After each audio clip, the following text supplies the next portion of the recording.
Let's be honest there.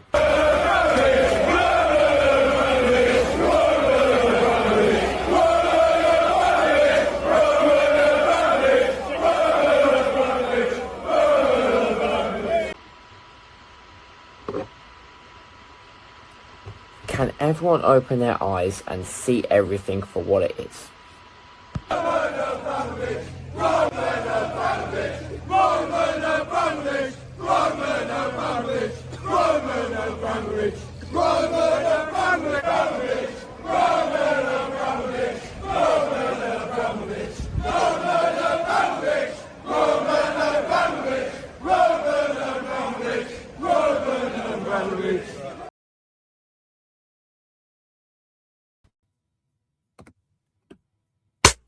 Hello there, guys. Welcome back to Yosef's Chelsea Blues. Welcome back to another Chelsea fans preview. This is your preview for Chelsea versus Manchester United tomorrow.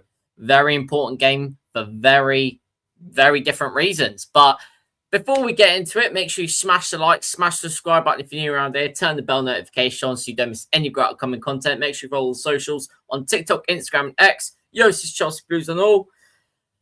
We've got two very special guests. One that I've had on here before, only once, but we've got a very new guest on as well. Let's introduce the Chelsea fan first, and then we'll introduce the Man United fan after. I know, we've got an opposition fan today. We've got Ben, Chelsea, and the Man United fan, Ashton. How are you guys doing? You want to talk first? You can talk first, Ben. Yeah, I'm good. Thanks for having me. Yeah, you're welcome. Ashton, how are you? I've obviously been on the live stream before, so I kind of know what to expect, but I've not actually been on a preview before, so I'm quite excited, but also quite nervous depending on what we're going to talk about. Yeah, definitely. But yeah, we've got Ben here. He's actually started a YouTube channel just recently, haven't you, Ben? Yeah, recently, the last 24 hours. And previously I was a referee, so didn't really get to do this before because obviously refereeing conflicted that. But now I'm no longer officiating. I'm able to do this. Yeah, very good. Yeah, and Ashton, you've got a bit of experience in the social media, haven't you? Yeah.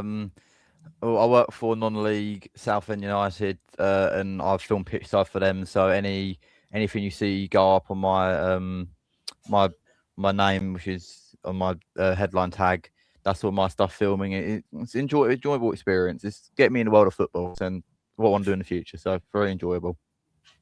Yeah, definitely. I've actually seen quite a lot of your stuff, and it's very good, to be fair. So really like watching it.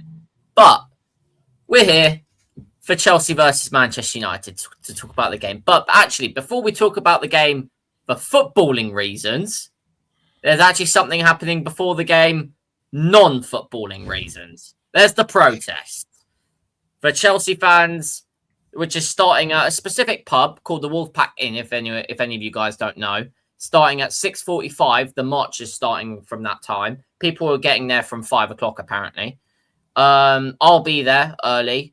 Unfortunately, couldn't get Doobs on. Really wanted to get him on, but yeah, he'll be there as well. We'll talk about the process briefly, and you can give your thoughts on this as well, Ashton, as you're an outside fan looking at it. Ben, what do you think of how do you think the protest will go? And do you think it's right to have another protest? Because we've already had two before this. Yeah, so I don't feel the last two were successful. They weren't given the right image for what we want to achieve. But I think there's been a lot of people sort of saying, don't be doing the stuff that's been done last time. These are the main objectives and stuff like that. So I'm hoping that if people turn up in the right way and act in the right manner, then, it's going to get the point across. But I don't know if it's going to make change. I think maybe hurting their pockets is where they'll start to act if they're still making money. Apparently they've been selling the FA Cup semi-final tickets already before anyone who's part of Chelsea sort of fan base been able to get any. So I think there's a lot of frustration out there. But yeah, from my point of view, hopefully it can show them we're serious and we actually care about the club. Yeah, definitely. Because I saw on Vivid Seats, they were selling them before even the ticket information even got released on an American website. Which, if I'm honest, that's just a disgrace. And to those of you that don't know, I mean, those of you that are living under a rock, Todd Bowley, part owner of Vivid Seats. So you can make of that what you will. Ashton, what are your thoughts on this whole protest and the whole situation at Chelsea regarding, the ownership and everything? Well, just going back to what you said about Vivid Seats, Todd Bowley obviously being a part owner of it is probably makes sense why it's been sold there before anywhere else. Obviously, we have owners. Probably it's a toss up who's worse, but we have owners who also like a bit of money in their pocket. So yeah, Todd Bowley obviously being a part owner explains that. But I think, as you said, the best way to hurt the ownership is to take the money out of their pockets. But obviously, with the amount of tourists that will come and watch any Premier League game, the amount of shirts that people buy, like dads buying shirts for their kids, for example, it's not going to change anything. The only way it work is probably have some sort of another COVID thing where the whole stadium shuts down. They can't bring anyone into stadiums. They can't bring any have any shirts printed. What hurt his ownerships is money, and we had a protest against Fulham earlier this season, which went quite well. I mean, we boarded up, we literally barricaded the club shop so no one could get in. But it still didn't matter. People still turn up to games, and we're still turning up every week watching our team. If we win, we lose, whatever, we're still going to be there, still going to support them. But it's not going to hurt the ownership. At the end of the day, they're going to thinking, oh, we're still getting 50,000 people, still more money for us. Yeah, exactly. I completely agree.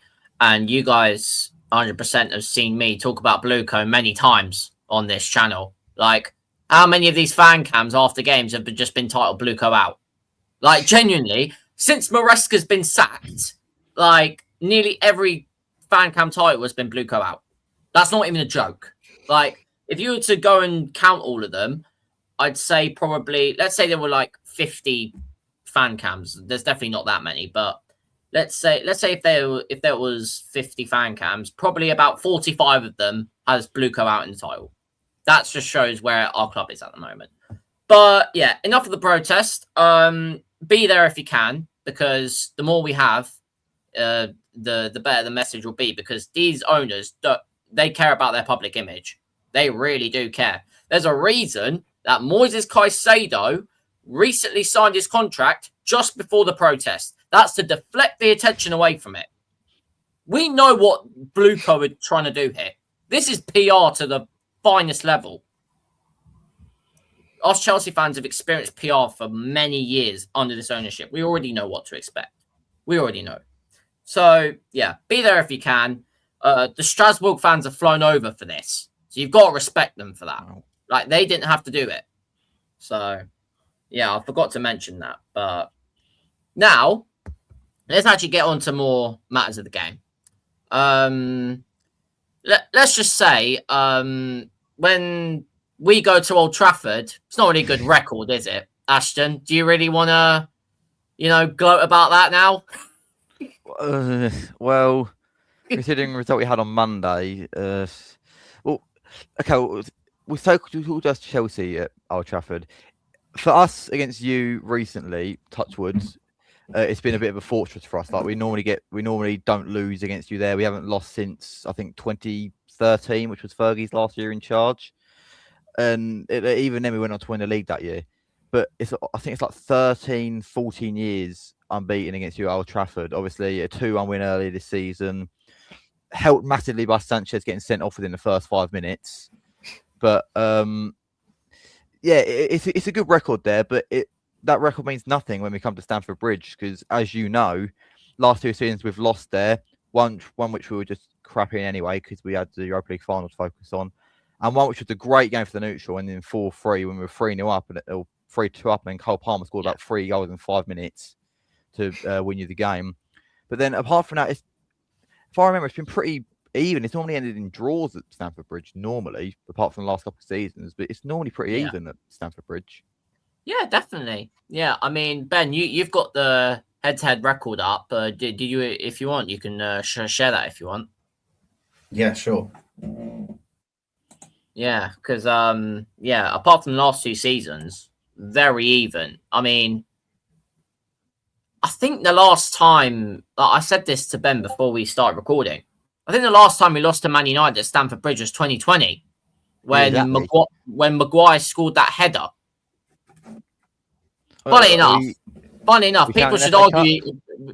argue. No, that was in the league. Funny enough, people would argue he should have got sent off that game because of what he did to Michy Batshuayi. Let's be honest, you can kind of agree on that, Ashton. I can agree with that. Maguire's a very lucky boy, but obviously, as you know, for this game we don't actually have him, so that could be a big miss for us. Yeah, exactly. So yeah, we've got last few head-to-head results up here.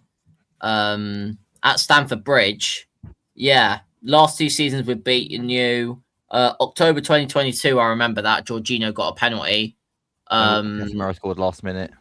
Yeah, 2021. Actually, no, October 2022. That was Graham Potter and it was where Casemiro got a last minute. Yeah. Yeah, the one before that was Jorginho, and then the 0-0. That was a horrid game. I mean, but it just proves the point. Apart from the last 2 seasons when we have arguably been in our worst ever, like the 3 games before that all ended in draws with hardly any goals. Yeah. So this fixture rarely sees goals at Stamford Bridge. However, at Old Trafford, though, it's goals galore there. I mean, I remember this year it was Bruno and Casemiro, I think, and then Chalobah scored 1-1. That was a Caicedo screamer that got you a point there. Yeah. 3-1. No, 2-1. Sorry, that was a McTominay brace. I remember that one. Yeah. The 4-1 was 4-1 was us getting that secured us Champions League football that season. Yeah, and then, João Felix scored at the end. Yeah, and then the 1-1, I can't even remember who scored in the 1-1, but the 1-1 I know. I think Marcus Alonso scored. Yeah, I think we scored first, and Alonso scored from it was a corner, I think it was. Oh wait, didn't Ronaldo score? Ronaldo might have scored that game actually. Yeah, I think he did. I think he scored a header. I think he did. Yeah, I think he did. He scored a header. Yeah, I think he did. You know what's funny? Chelsea have a poor record at Old Trafford, but somehow we score every time. You do, yeah, you do. That's funny, but yeah, that's just mad about the head-to-head records. It's mad to say, like, obviously what you showed the Stamford Bridge results, like both teams tend to score, but they don't tend to be high. Apart from if you bar the last 2 seasons, they don't tend to be more than really 1 goal apiece. Yeah, exactly. Like it's not like easy to work out who's going to win this game, but obviously we'll talk more about that later. Yeah, 100%. Now, we'll get into the recent form of both teams. Now, let's just say one club is highly superior than the other. What is you guys? Well, no. But when I say highly superior, one has a better form than the other. Yeah, but we lost to Leeds, though, at home. The funny thing about that is, yeah, you lost to Leeds. We've got to play you, and then Leeds at Wembley. Oh, Christ. That's the funny thing. Sorry, guys. We might be on a bit of a high after that. Yeah, exactly, which I'm kind of concerned about. But, yeah, recent form, like, Man United take the cake on that. Like, how many in your last 5, like, is it just 1 loss and 4 wins? No, we drew with Bournemouth. Let me just actually get our last... Yeah, you did. Our last 5 up because I'll be looking at that will probably mean 3 wins, 1 draw, and 1 loss. Last 5, so 1, 2, 3. Because you've rarely lost. You've only lost twice under Carrick. No, it's 2 wins, 1 draw, 2 losses. One was against Newcastle away, and it Leeds at home, and then we beat Villa, beat Palace, and we drew with Bournemouth. Those are our last 5. But as I've said, like before, like under Carrick, it's been such a breath of fresh air. Like under Amorim, we were playing like we were so stubborn. We were just playing back and forth football. We weren't getting enough goals. We weren't getting up the pitch. but under Carrick, like especially Bruno, he's flourished again. Bruno's come back into his best form. Like he arguably should win Player of the Season. I'll back that until the end of the end of the world. Like you can have your Declan Rice, but he ain't doing all that. Like they might Arsenal win the bottle of the league on Sunday anyway. Like let's hope. Let's hope he deserves Player of the Season. Yeah. Now, I just want to because I just thought of this. What are the win percentages of both managers? Oof. Now, as you're the Man United fan, do you want to guess of what Michael Carrick's is of this season? This season, how many games he had in charge? Christ. 13 matches. 13 matches. He's won 8, drawn 3, and lost 2. So if you want to have a rough guess. Lost 2, so that takes 0%. So you say 1 match win percentage. Win percentage, yeah. What's his win percentage this season? Give or take, so 10 will be about 60%. So I'm gonna go 72%. I've got here 64.29%. Really? Yeah. Guess I'm actually surprised at that. I mean, but that's still a decent win percentage for an interim manager. Is. Now, let's go with Liam Rosenior's. Liam Rosenior's win percentage at Chelsea this season. I think we should let Ben guess. Yeah, I think we should. Yeah. Win percentage. Where is it?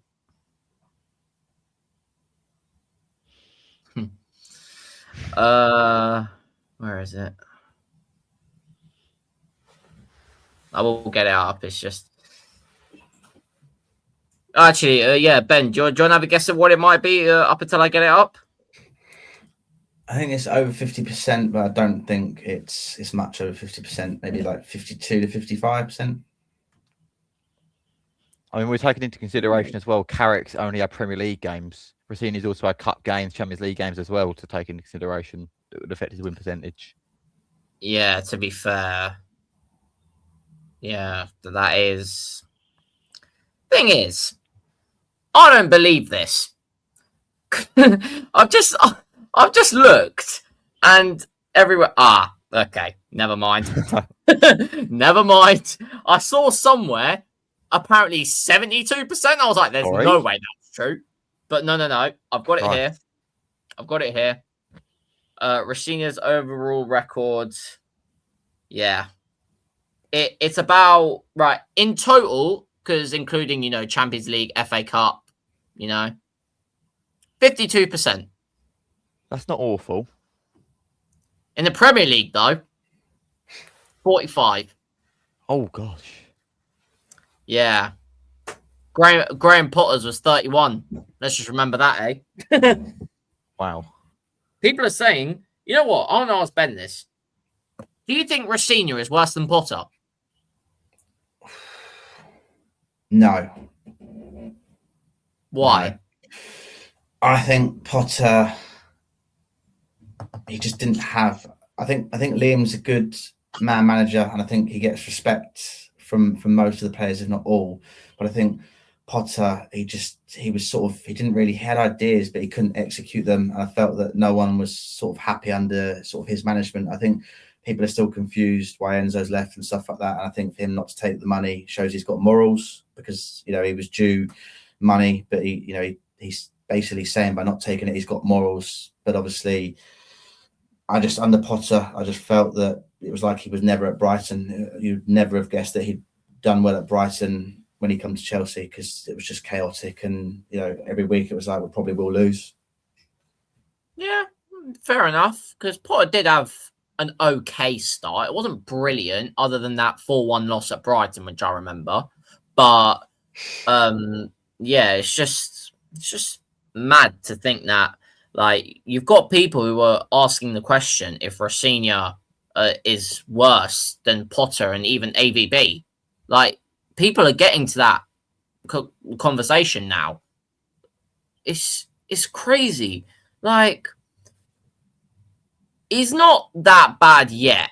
He's not that bad yet, because, albeit, Graham Potter, he was in a bad situation. Like, we had 30 players at one point. People couldn't even get changed together in the changing room at Cobham. So wow. I will put that to one side. The argument is, who had a better squad, Potter or Rossinha? Potter had more experienced players for sure, but talent-wise, I'd have to go with Rossinha. Genuinely. Because, like, if Potter had this squad now, I think it would be pretty similar with the results that we have under Rossinha, if I'm being honest. I don't think he would have got better. But he just wouldn't do certain things that Rossinha's doing. He might go to new lows differently, but it's just a question of, because you don't know. Like, they're basically both yes men. Like, you just don't know what they're gonna do. But yeah, now, well, talking about Rossinha, we're gonna speak about both managers and how they've done. Now, obviously, one, Michael Carrick, 64.29 win percentage. It's pretty good. Like, Ashton, did you expect Michael Carrick to have this much of an influence? I'll be honest, no. But I mean, yes and no, because we always tend to do somewhat well when we sack a manager. Because I mean, you know, because every other week we're bringing in a new guy. A bit like Watford in that respect, bring a new guy every week. So yeah, like, I didn't expect him to have much of an impact, but I did expect we'd win games. However, I think the impact he had, like, obviously his first game, Manchester Derby, won it 2-0, completely dominated City. Our second game was Arsenal away against the top of the league. We go there and, like, yeah, 2 worldies admittedly, we go there and beat them 3-2 at the Emirates. The first thing to beat them at home all season. I very enjoyed that game. yeah, everyone did. I think everyone did. But I'm thinking, looking at the results, like, yes, I'm enjoying the results, but in some games we have got lucky. We've played, or like, I think against Everton away is a massive example. Like, it was so dull, it was boring, like nothing happened. It was just dirty challenges here, there, and everywhere. Sesko comes on, scores a breakaway goal from a great pass by Cunha, and we win 1-0. We didn't play well that game, but we got the 3 points. I think his win percentage is helped by those sort of results, but obviously, like, that, as you saw with, like, Leeds on Monday at Bournemouth, like, if we lose our spine, i.e. Kobbie Mainoo and Harry Maguire, we leak goals. As soon as Maguire goes off, Bournemouth get their equaliser after we're leading 2-1 with 10 minutes to go. Like, what's it called? At Leeds on Monday, we played Yoro and Martinez. Like, Yoro's young, he doesn't know what he's doing. Maguire's in there, he clears that header away. But I think Carrick's had an impact, but I don't know if it's enough to get a job, because, as I said, we've won games convincingly like Arsenal and City, but we also won games unconvincingly like Everton. And I think sometimes his tactics are exposed, i.e. against Leeds, your Bournemouth, who play big low blocks and just try and hit you on a counter. Yeah, fair enough. Yeah, well, I completely see where you're coming from there. Now, let's get into the team news and the predicted lineups. Now, Ashton, as the guest, well, Ben is also a guest, but for Chelsea, we'll get the opposition guests to talk about their team news first. Do you want to speak about what Michael Carrick said? Okay, so we had news from Carrick earlier. So we also know Dorgu's back in training, but he's still out. He's not going to be available for this game. So no Ballon Dorgu worldies. De Ligt's obviously been out for God knows how long now. Martinez, red card, still suspended, so that's not great. Maguire's been handed another match ban. I don't know, probably calling the referee's mum fat or something. And then Mainoo, however, there is rumour is Mainoo will be back in the midfield, and if he is, I pray to God he is, because otherwise we've got Mainoo will in be midfield. there. I've seen. Yeah. Thank God. Well, yeah, because if we had Ugarte midfield, you'd have a field day with him essentially because he's crap essentially. Yeah, he's rubbish. So our front three is still going to be the same. We're still going to have our front attacking force. Bruno is obviously going to play. Lemen's obviously in goal because nothing's happened to with him. It's our defense which is going to be the problem.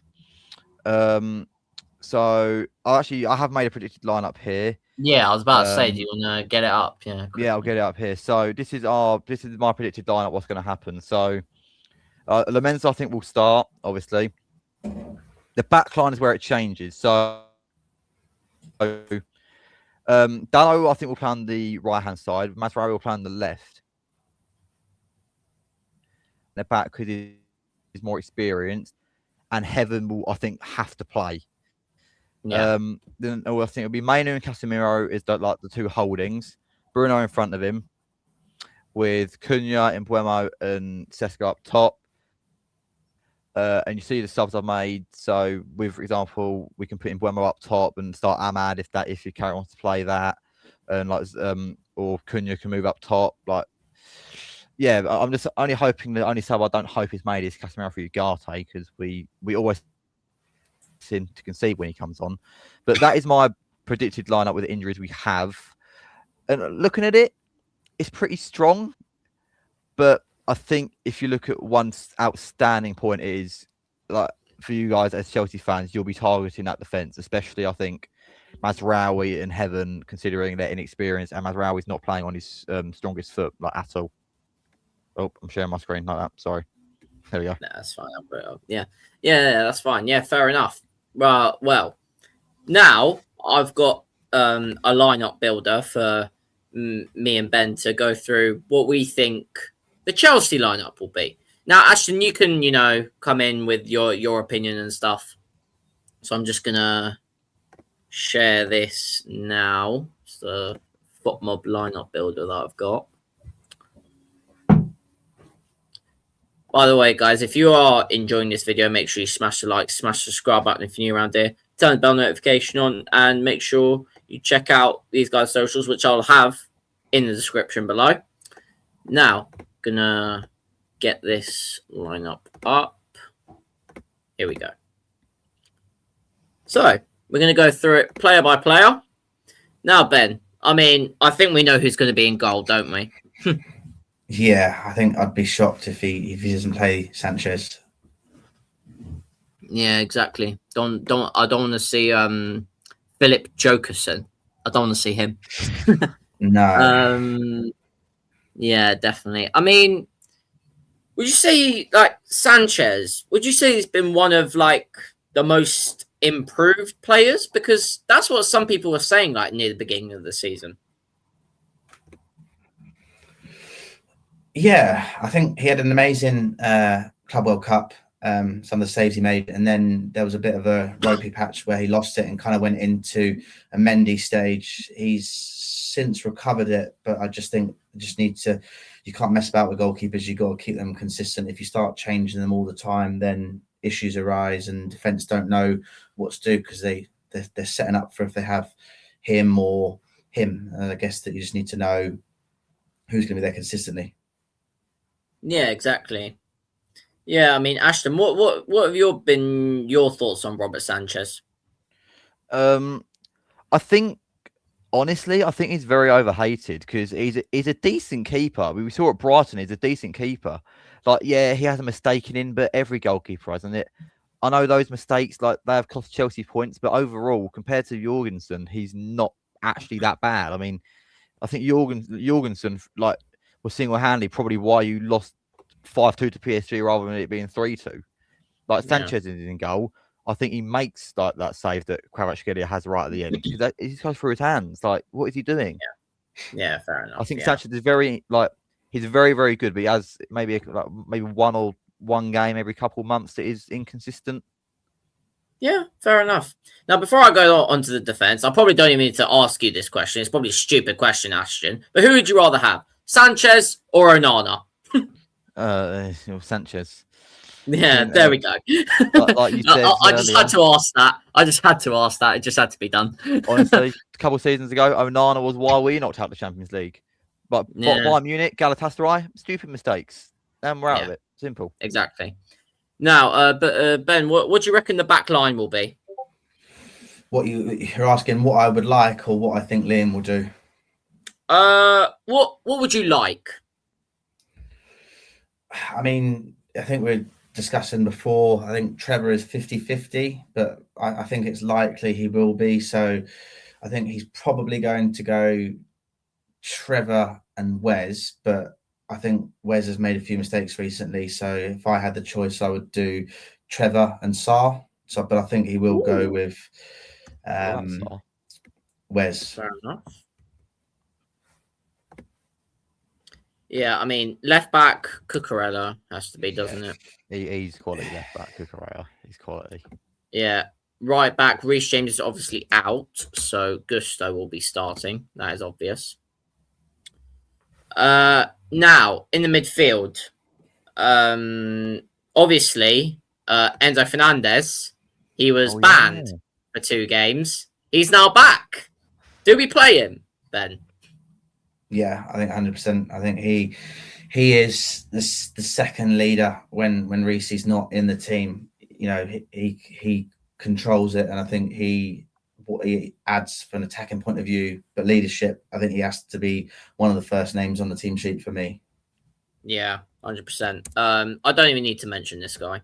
Moises Caicedo. He's brilliant. Caicedo. He's so good. Signed a new contract. Albeit, I think it's deflection tactics from the protest, but still good news, however. Just like when Reece James signed a new deal. Now, in the number 10 position, well, what are we going with, Ben? I think the squad's relatively fit, isn't it? Apart from Reece James and Colwell. So I think Cole Palmer. Yeah, I agree. Yeah, I'd agree as well. Right wing, I think I know who we're saying. If he plays Pedro Neto, I think I may change my score prediction on the day, as in, you know, when it comes out 75 minutes before kickoff, because this season he's frustrated me. I mean, I remember early on in Munich, he was part of the reason why we lost, just his attacking senses, that if he can't run past you and he can't do step overs, then he just kind of gives up. And he's done that so many times this season. I think in games I've counted before him losing the ball 8 times plus. So wow. I hope Esteval is on the right. You know, I think it has to be if we're looking to get a result. Actually, speaking of Esteval, quickly, he did start at Old Trafford, but obviously we didn't see much of him because Maresca had to make changes to obviously compensate for the red card, but he did start at Old Trafford. Yeah, he did, yeah. Left wing, who do you reckon, Ben? I think Garnacho has to play against his old club. I think it has to be done. I think he's put some stuff on TikTok recently. He's removed Chelsea stuff. Is he doing this because the game was coming up, or is he doing it to dangle the carrot, or the fish line? Because I feel like he knows he's not going to go back there. He's spoken to Sky about his last 6 months there and explained how he just kind of basically stopped trying and stopped working hard. So I would say that it's probably to either in relation to this game or to see, maybe he enjoys getting hate, maybe he relishes off it. But I think if he's playing and he's going at that defence, I don't think anyone's going to be scared. No disrespect to, unfortunately, the bad news for Ashton, but I don't think anyone would be scared at running at that defence on tomorrow. No, not. I mean, obviously, I think we might have the bonus of obviously knowing how Garnacho plays. He's like Pedro Neto. He's very, very pacey, but sometimes, like at United, like amongst United, like I really like Garnacho, but sometimes he was a bit like, if he couldn't get past it, he just gave up, just passed the ball back. But I think you have the bonus of having pacey wingers against our not very pacey fullbacks. But I think it'll be a very interesting duel, especially obviously what he's done on social media and obviously being his old club. It'll be a very interesting battle against. I think it'll be Dalot tomorrow. Yeah. I mean, let's be honest. I'm not. I'd rather not mention his name. Subject 49. He's he's up against probably. I mean, Diogo Dalot. I mean, if he doesn't get past Diogo Dalot, I mean, that just shows everything you need to know, doesn't it? So, yeah, it's not great, Dallo. and then up front, I mean, I don't even need like. There's no need to have a question about it. It's obviously not going to be Liam Delap, who likes boxing every week. It's going to be João Pedro, obviously, because under Rafinha, he's probably one of the only ones who looks like he's trying. You know what? I'll give a quick shout out. Jarell Hato. Under Rafinha, he's actually improved. He actually has. He scored against Port Vale, albeit it's Port Vale. Scored against Charlton, albeit it's Charlton. But the Charlton goal was a very good goal. The Charlton goal was very good. I remember I was there. It was very good goal. I remember he scored it at Charlton. But yeah, João Pedro and Rafinha, I'd say... João Pedro and Rafinha, what am I on about? João Pedro and Jarell Hato are probably the two best players that have improved under Rafinha.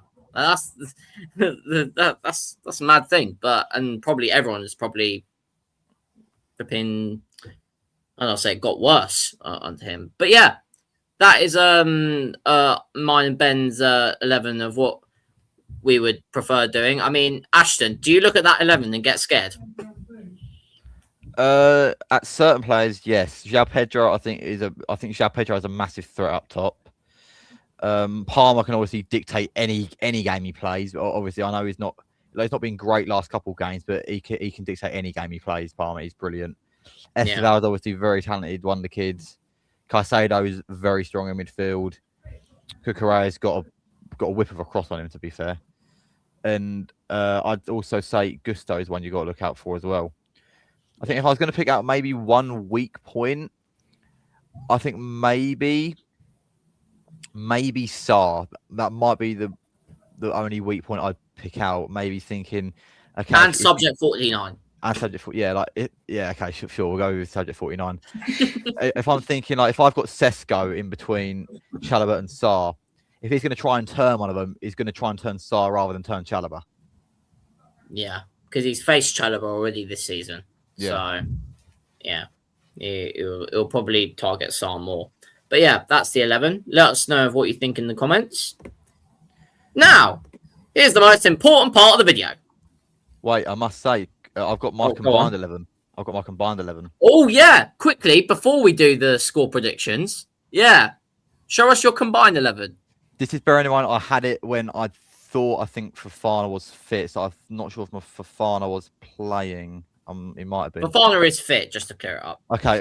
So here's my thing. So I think, I'll explain the pick. So Lemens, I think, has to be in there just for the fact that under Carrick since he came in. As you see, the defense is basically all Chelsea because who else you put in there? I think Shaw's maybe the only. Shaw maybe gets in there just because of his experience. Are you doing it only because of? Are you doing it only because most of your defenders aren't fit? No, I'm doing this because I actually think this would be the like. I think. Would you guys agree? So I think the back line. I'd do Maguire personally. I'd do Maguire over Shaw. Yeah, but I'm doing based on who's available, which is why. Okay. If we're doing that, if we're doing it, who's available, then yeah, this is probably right. The only one I'd probably is maybe Sesko. That's maybe the one I'd switch. Yeah, that's the one I'm questioning. Either probably switch João Pedro or Sesko, but that realistically, I put Sesko in because of his form under Carrick. That's the only reason I really put Sesko in. Yeah. But I mean, I think Cunha gets in ahead of Garnacho, obviously. I think Bruno Palmer's brilliant, but I think Bruno has to be in there. And Buemo, he's been great for us this season, but I think Esteval maybe if you're Esteval's the sub, Esteval can maybe take him off. Yeah. But if it's Pedro now, I think Buemo has to start. Caicedo is obviously self-explanatory. I think Mainu has to be in there just for his control, but I can understand if you put Enzo in there. Yeah. Cucurella obviously gets in there because he's I'd argue probably one of the best left backs in the league. Fofana has got to be in there. Gusto's got to be in there. Shaw I can understand being switched off for Chalobah, which is why it's a sub as well.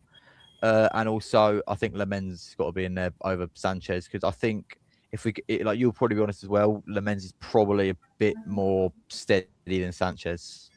Yeah, probably at the moment. I'd probably say that. Yeah, but yeah, I mean that's the combined 11 there of who's available. If it was just like pure talent, then like not taking into account the injuries, then it'll be a lot more different. But yeah, that's fair I think enough. Maguire would be in there instantly. Like Maguire would be in there. Yeah, that's what I was thinking. But yeah, over Shaw. Now we get to the big important bit of the video. The score predictions. Now you were worried about this, Ashton. We're going to start with you. Oh, please don't start with me. God, Ben's also, I guess. Let Ben go first. You know what? Actually, yeah, we'll do that. Ben, why don't you go first? You're the home team. So this may change depending on if he pays Pedro Neto over Esteban, and if he does any sort of changes or sort of stuff that sort of makes your eyes sort of raise your eyebrows, kind of the phrase. But I think if he sort of sticks to what we've just predicted, and it's the best players that we've got available, I think 3-1 Chelsea. And I purely just think because the defense is, it's going to be leaking goals. Hopefully, like the Titanic. I don't think they're going to cope with the attack. So I think that as long as we start the right players and don't put people in positions that shouldn't play there, I think that they just won't be able to cope. I don't think we'll score from corners, but I think on attacks, I think Garnacho is going to run past all of the defense. And I think Esteval, when he comes on, he's very tricky. The only way to really stop him is by fouling him. And obviously, with the last game there being 2 red cards, 1 for each, I think we want to avoid it. And yeah, rightly so. Before I get onto your prediction, Ashton, the only way I back that prediction is the fact that every game we've had a protest, we've won after. Oh. That's the only way I back that. But, I mean, I rate it. Have you gone with a draw then? The way you're saying that makes it seem like you're going with a draw. I feel like you're going with a draw then, by the way you're saying that. Maybe, but we'll go with you now. What do you reckon? I see both teams scoring, definitely. I think we're relatively good at defending set pieces. I'm not sure what Chelsea's record is like against set pieces. So I think we will score, but then again, we could see the 2 goals to Leeds at home. Like, that's not acceptable. But I think we've got enough in us to I mean, you're not the only one who scored who conceded 2 against Leeds at home. Did you? What was the score for you? Was it? It was 2-2. 2-2. Yeah, I mean, fair enough. I mean, at least we didn't lose to Leeds at home. You get me? But go on. True. I mean, at least we beat Burnley at home, so there's pros. Yeah, fair enough. I think if I'm gonna be honest, I mean, there's part of my mind nagging at me that Chelsea's going to win, but I think just for the fact is that's a surprise. Yeah, it's a defense, but I think just based on the form, I'm 60-40. I think it'll be a draw, but I think it'll be a high scoring one. I think it'll be 2-2. I think, yeah, back me here. I think Bruno will score. Then I think you'll equalise. Then you'll go ahead, and I think we'll score again via, I don't know, like a Sesko goal or something. And for you, I think it'll be a Esteval goal and a João Pedro goal. I think Brazilian magic for you guys. I think. Yeah, fair enough. Now, I've known for giving outrageous predictions on my channel. Is this another time that I do that? No, I've got right, not that outrageous. I've got 2 predictions in my head. My heart is saying we win, but my head is saying we draw. Okay. I don't think we lose, but right, the score prediction I have in my heart is that Chelsea will win 3-2. Oh, good game for neutrals, that. And someone like, it'll be annoying for you, but Cole Palmer scoring the winner. Okay. I thought you were going to take an Nacho, but yeah, fair enough. Not right. Oh, Now, no. No. Now the prediction in my head.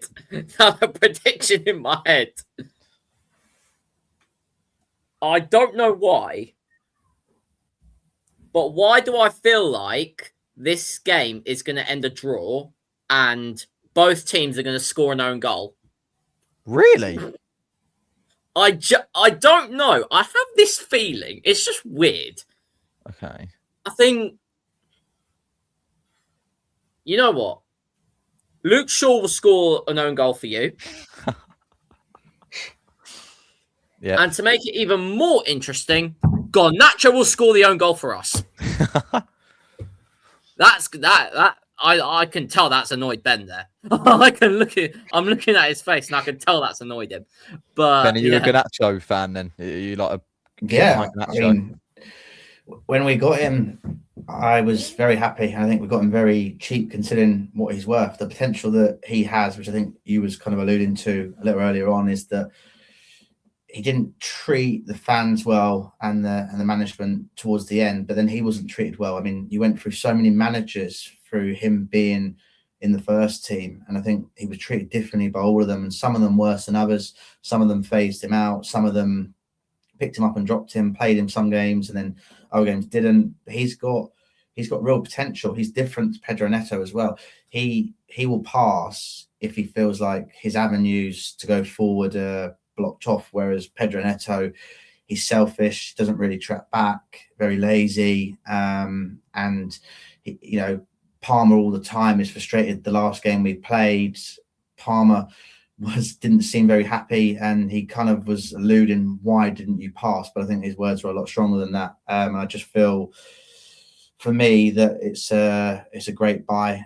He played really well at Cardiff. I was there for that Cardiff away, and I think that Liam's not the right guy for the job. But once we get some stability in the club, and get rid of hopefully Pedro Neto, I feel like he will really blossom. So we kind of want Pedro Neto to play then, ideally, for us. If he plays, then I think it will be a draw or loss, because the team doesn't play well. Oh, when he plays, I don't know what the stats are on it. I'd love to get the stats for Pedro Neto playing, what the win percentage is. But in Munich, we lost 3-1. Arguably, should have had a towel, should have been sent off for an elbow to the face to João Pedro. But referees in Europe are sometimes like Premier League referees. Stuff doesn't get seen, or they don't want to bring it to notice because of it affecting the game when it should do. But I feel like we've got a good core players. We need to get rid of some. Tosin, Neto, Fofana, Jorgensen, and a few others. But I think on the whole, it's a good squad, young squad, but very good. So yeah, Garnacho for me he'd be on the team sheet every game, unless we can strengthen that area. Then maybe bring him on as a sub. We could have got Elise, instead we got Gittins and Pedro Neto. So yeah. I mean, I think Ugarte, when he plays, we have like one win in like 10. So that just proves how bad he is in midfield. Yeah. When he starts, we have like one win in 10 when he starts. Yeah, it just proves how bad he is as a player. Very poor. I remember we were linked with Ugarte. I actually wanted him, but do you want him? Not now. Sure. I wanted him when he was at Sporting, but not now. Definitely not. Yeah. But yeah, what a preview, guys! Cheers for jumping on. I always do this with new guests. Ben, where can they find you? Where can everyone find you? Yeah, so relatively new. So Ben talks Chelsea FC. But yeah, there'll be more social media stuff. It's just, as you said at the start, it's 24 hours old. So watch the space. Yeah, we'll be looking forward to have you on a lot more. And obviously, Mr. Ashton, Mr. Man United fan, where can they find you? Hopefully in the Champions League next season. And Swift Sports and Media on Instagram. I'm thinking of maybe expanding onto other platforms, but at the moment it's only on Instagram. So yeah, if you want to see just some non-league stuff, pitch sides, Swiss Sports and Media on Instagram. Very nice. Make sure I'll have all the links for your socials in the descriptions.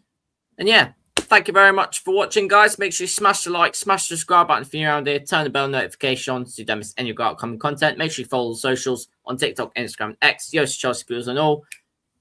Win, lose or draw, Blue Co out. That is my slogan. In a bit, up Chelsea, and we're out. Peace.